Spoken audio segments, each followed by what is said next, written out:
गरीब बेटी को लाखों का सोना की शॉपिंग कराने वाला ससुराल। इस कहानी की शुरुआत कुछ इस तरीके से होती है कि जानकी घर की साफ सफाई कर रही थी और देवकी और मोहन बैठकर सोफे में बातें कर रहे थे। तभी पड़ोसन आती है हाथ में शादी का कार्ड लेकर। पड़ोसन की लड़की की शादी है। वो देवकी को कार्ड देती है और बोलती है कि देवकी, तुम जानकी को लेकर के मेरे घर मेरे बेटी की शादी में ज़रूर आना। तो देवकी बोलती है, अचानक तुम्हारी बेटी की शादी लग गई क्या? तो पड़ोसन बोलती है कि हाँ, अचानक नहीं, बात तो कुछ दिन पहले से ही चल रही थी, लेकिन सोना इतना महंगा है, फिर भी मैंने अपनी बेटी के लिए 5 तोला सोना खरीद लिया है। तुम ज़रूर से ज़रूर जानकी को लेकर मेरे घर आना। देवकी जब सुनती है कि पड़ोसन 5 तोला सोना खरीदी है अपनी बेटी की शादी के लिए, तो उसके होश उड़ जाते हैं और वो मोहन से लड़ाई करने लगती है। जानकी जब देख रही थी कि मम्मी पापा से लड़ाई कर रही है, तो देवकी बोलती है कि जानकी, तू आंखें फाड़ फाड़ के इधर क्या देख रही है? तुमको एक रत्ती भी सोना नहीं मिलेगा। तुम घर का साफ सफाई में ध्यान दो। देवकी उठती है और जल्दी से जाकर अपना कबर्ड खोलकर देखती है तो कान का सोने का रहता है, लेकिन उसके पास अंगूठी नहीं रहता है। देवकी सोचती है कि मैं अपनी पड़ोसन की बेटी की शादी में जाऊंगी और मेरे पास एक सोने की अंगूठी नहीं है। तभी मोहन वहां पे आता है तो देवकी बोलती है कि मुझे सोने की अंगूठी चाहिए। तो मोहन बोलता है, सोना बहुत ज़्यादा महंगा है और मेरे पास इतने पैसे भी नहीं है। तो देवकी बोलती है कि मैं तुमसे शादी कर कर बहुत बड़ी गलती की हूँ अपनी ज़िंदगी का। एक तो तुम हमसे 2 गुना बड़े हो और मैं तो सोच रही थी कि ज़्यादा उम्र का आदमी रहेगा तो मेरी खुशियों का ख्याल रखेगा, लेकिन तुम को तो बिल्कुल भी होश नहीं है। तभी मोहन पुरानी बातें सोचने लगता है कि उसके दोस्त लोग बोलते हैं कि मोहन, तुम दूसरी शादी मत करो, लेकिन मोहन अपने बच्ची की परवरिश के वजह से देवकी से शादी किया था। तो उसके फ्रेंड लोग बोल रहे थे कि मोहन, कम उम्र की लड़की से शादी करोगे और उसकी अगर ज़रूरत का तुम ख्याल नहीं रखोगे तो वो कुछ गलत कदम उठा लेगी। मोहन का भ्रम टूटता है और वो देवकी को खोजते हुए छत पे जाता है। वो छत के किनारे खड़ी थी तो मोहन बोलता है, देवकी चलो, मैं तुम्हें अंगूठी दिलाता हूँ सोने का। देवकी खुश हो जाती है। वो तैयार होकर नीचे उतरती है और अपनी बेटी जानकी को बोलती है, जानकी मेरे साथ मार्केट चलो, क्योंकि मुझे सब्जी लाना है, मैं भारी झोला नहीं उठा पाऊंगी। जानकी की सौतेली माँ थी देवकी।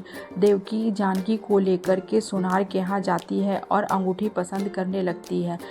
देवकी सोचती है कि मैं सबसे बड़ा वाला ही अंगूठी लूँगी, लेकिन जानकी कोने में खड़ी होकर के देख रही थी। जानकी की हिम्मत नहीं थी कि वो अपनी माँ से बोल सके कि माँ मुझे भी कुछ दिला दो। देवकी सारा शॉपिंग कर लेती है और फिर सब्जी मंडी जाती है और 2-3 झोला सब्जी खरीदती है और जानकी को थमा देती है, ये लो जानकी, झोला उठाओ और चुपचाप घर चलो।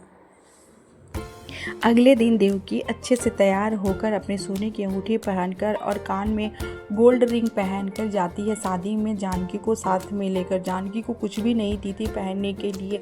जब पड़ोसन की बेटी को देखती है देवकी के पूरे सोने से लदी है, तो वो पड़ोसन से पूछती है कि क्या तुम्हारी बेटी का रिश्ता बहुत अमीर घर हुआ है क्या? तो पड़ोसन बोलती है कि हाँ, मेरी बेटी का रिश्ता बहुत अमीर घर हुआ है। मैं तो 5 तोला ही सोना दे रही थी, लेकिन उसके ससुराल वाले इतने ज़्यादा अमीर है कि मेरी बेटी को सर से लेके पांव तक सोना से ढक दिया। जानकी सोचती है कि काश मेरा भी शादी ऐसे ही परिवार में होता जो मुझे भर भर कर सोना देता। देवकी सुन लेती है जानकी की ये बातें और जानकी का हाथ पकड़ती है और बोलती है, जानकी, सपना से हटो और चुपचाप घर चलो। तुम्हारे जैसे गरीब के साथ कोई भी अमीर लड़का शादी नहीं करेगा और ना ही तुम्हें कोई सोना का रिंग तक नहीं देगा। चुपचाप चलो मेरे साथ घर। दूसरी तरफ सुमित्रा बड़े से घर में बड़े से शीशे के सामने बड़ा सा हार पहनकर अपने आप को निहार रही थी और वह किटी पार्टी में जाने के लिए तैयार हो रही थी। बार बार उसकी फ्रेंड का कॉल आ रहा था। वो जल्दी वो नीचे उतरती है। सुमित्रा की आवाज़ सुनकर कौशल्या आवाज़ लगाती है, सुमित्रा, सुमित्रा जरा इधर आना, तुम तो मेरे पास आती भी नहीं हो, तुम्हारे पास तो बिल्कुल भी टाइम नहीं है मेरे लिए। तो सुमित्रा बोलती है, मैं क्या बताऊँ भाभी, आप तो सारा दिन बिस्तर पे रहती हैं, आप तो चल फिर नहीं सकती, मुझे किटी पार्टी में जाना है, लेट हो रहा है। तो सुमित्रा बोलकर वो निकल जाती है। तभी कौशल्या देवी के चारों बेटे आते हैं अपनी मम्मी को देखने के लिए। तो सुमित्रा बोलती है, अच्छा राम, राज, राहुल, पिंकू, तुम लोग सब अपनी मम्मी को देखने जा रहे हो, जाओ जाओ। और हाँ, ये देखो मेरा सोने का हार कैसा लग रहा है। तो राम बोलता है, आंटी आपका सोने का हार बहुत अच्छा लग रहा है। सुमित्रा अपना हार पहनकर इतराती हुई अपनी किटी पार्टी में चली जाती है। चारों बच्चे अपनी मम्मी के पास आते हैं और अपनी मम्मी का हाल लेते हैं। काम वाली काम छोड़ कर के जाने लगती है और भुवन को बोलती है कि अब मुझसे घर का काम नहीं होगा। भुवन बहुत परेशान हो जाता है कि अब घर का जिम्मेदारी कौन उठाएगा।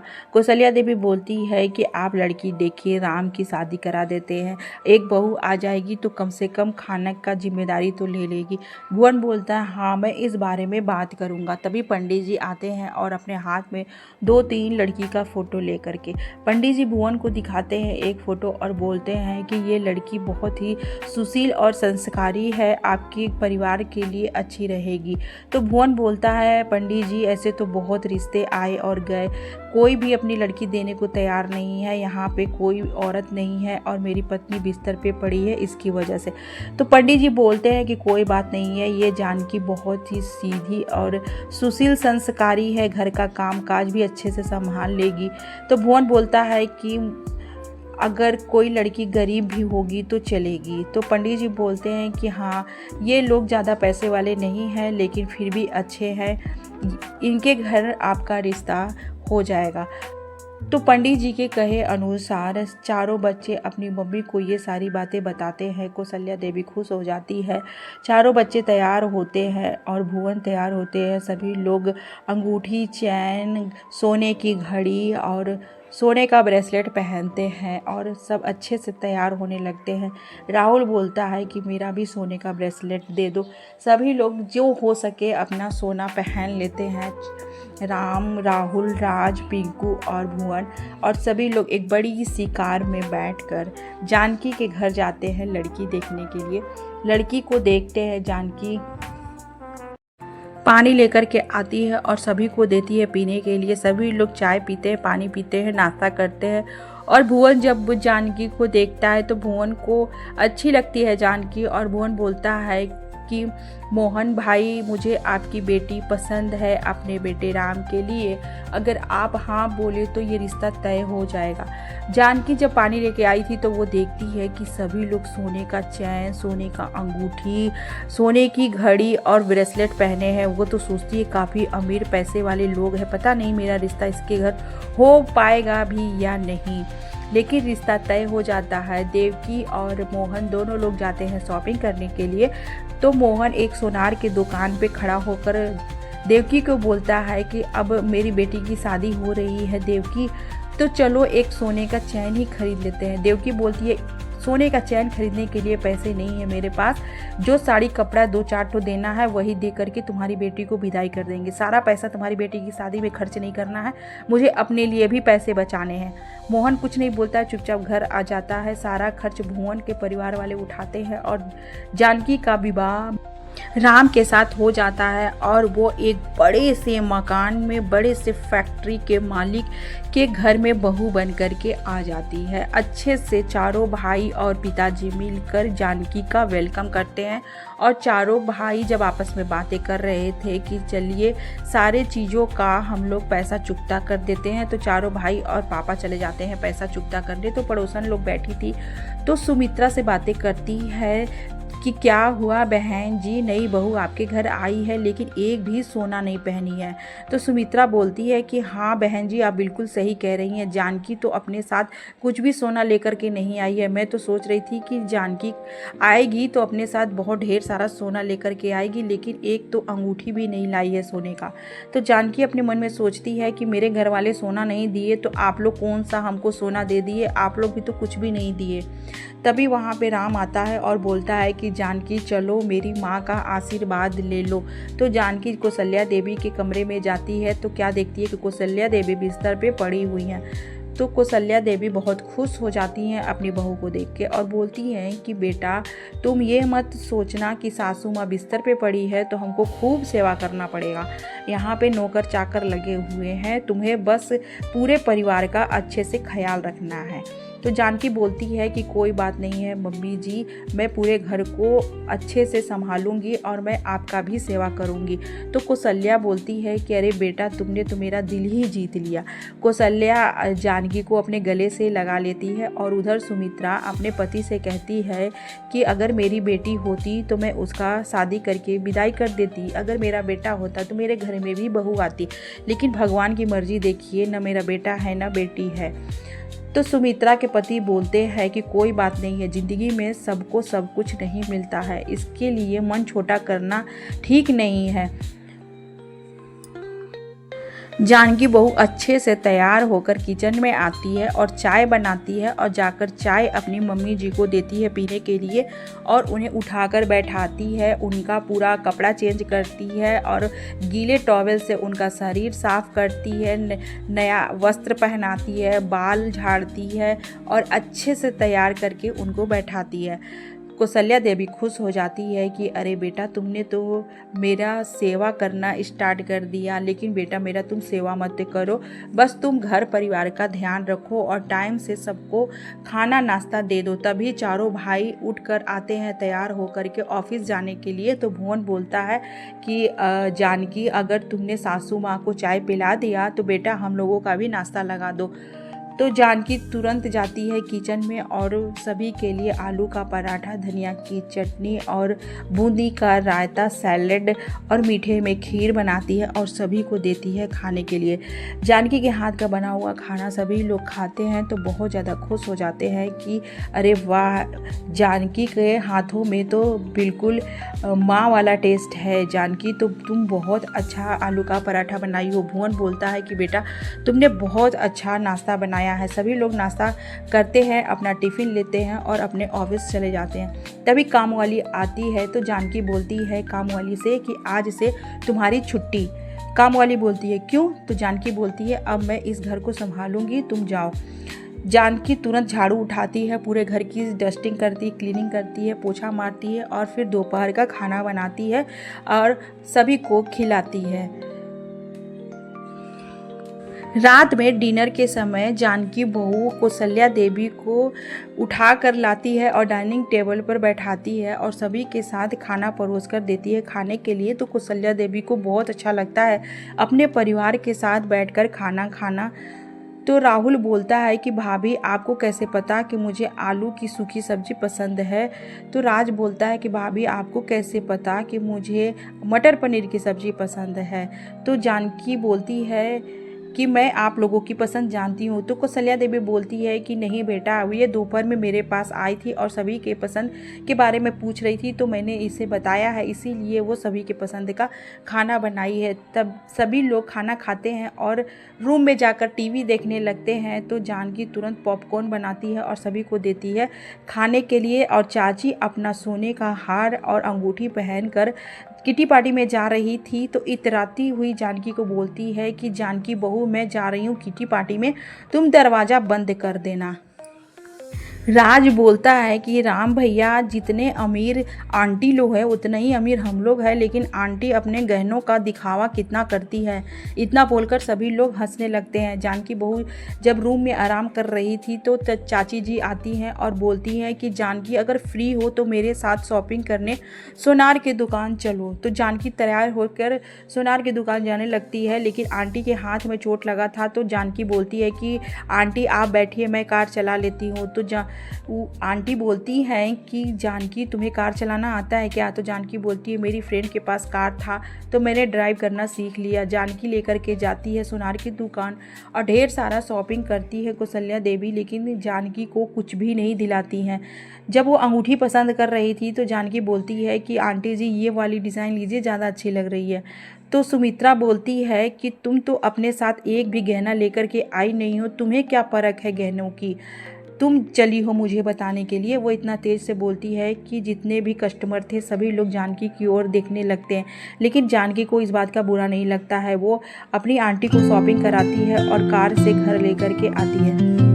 जानकी जब घर आती है तो राम जानकी के लिए ढेर सारा साड़ी लेकर के आया था। वो बोलता है कि जानकी चलो मैं तुम्हें कुछ दिखाता हूँ। जानकी जब कमरे में जाती है तो राम उसके लिए कम से कम 10 साड़ी लेकर के आता है। तो जानकी सोचती है बस साड़ी ही देंगे इन लोग, एक भी सोने का गहना नहीं दे रहे हैं। चलो जाने दो, कोई बात नहीं है, लेकिन इस घर में मान सम्मान तो बहुत है। वो आ जाती है किचन में और फिर खाना बनाने लगती है। तभी उसका देवर आता है और बोलता है भाभी आपने मेरा कपड़ा प्रेस कर दिया। एक भाई बोलता है कि भाभी मेरा फाइल कहाँ है, वो बता दीजिए।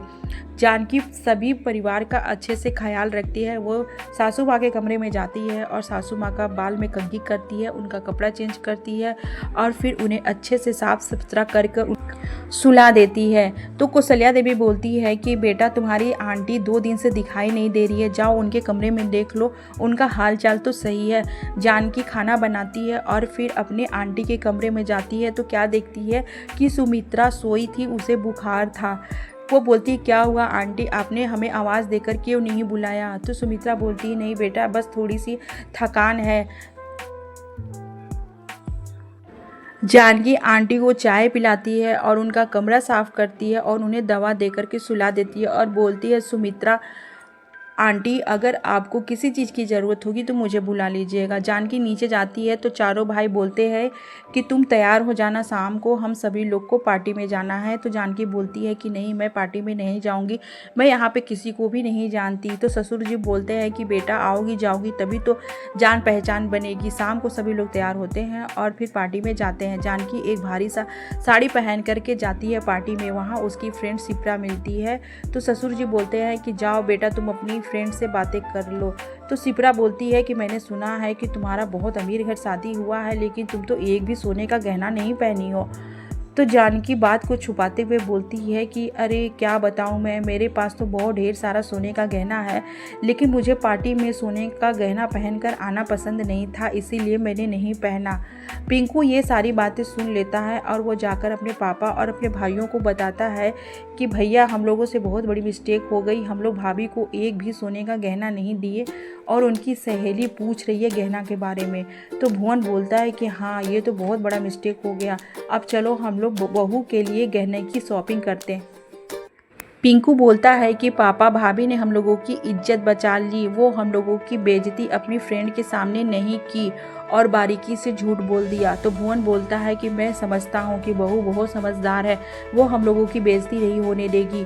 सभी लोग पार्टी में खाना खाते हैं और फिर घर आ जाते हैं। तभी राहुल आता है जानकी के पास और बोलता है कि भाभी मैंने अपने लिए एक लड़की पसंद की है, तो मैं उसे कुछ गोल्ड का देना चाहता हूँ, तो आप मेरे साथ चलिए सोनार की दुकान और मेरी गर्लफ्रेंड के लिए आप गोल्ड पसंद कीजिए।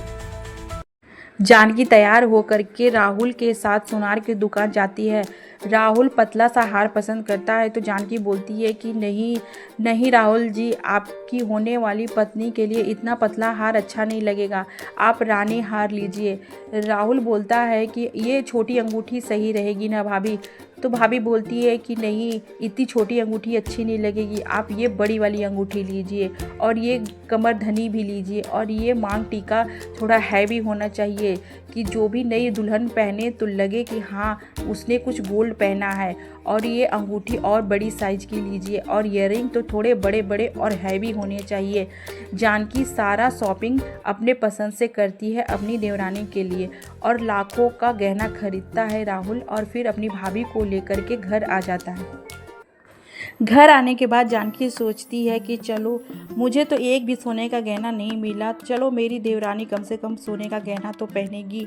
ये सोचकर मन उदास की थी, तभी वहाँ पे राम आता है हाथ में रोज़ लेके और बोलता है हैप्पी बर्थडे जानकी। तो जानकी कहती है कि आपको मेरा बर्थडे कैसे पता।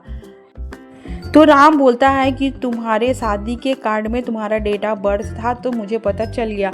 रोज लेकर के जानकी जैसे ही रूम से बाहर निकलती है तो क्या देखती है, पूरा का पूरा परिवार दरवाजे पे खड़ा होकर जानकी को विश करता है बर्थडे का। और सासू माँ बोलती है कि आज शाम को तुम्हारे बर्थडे का होगा पार्टी और तुम अच्छे से तैयार होकर के आना।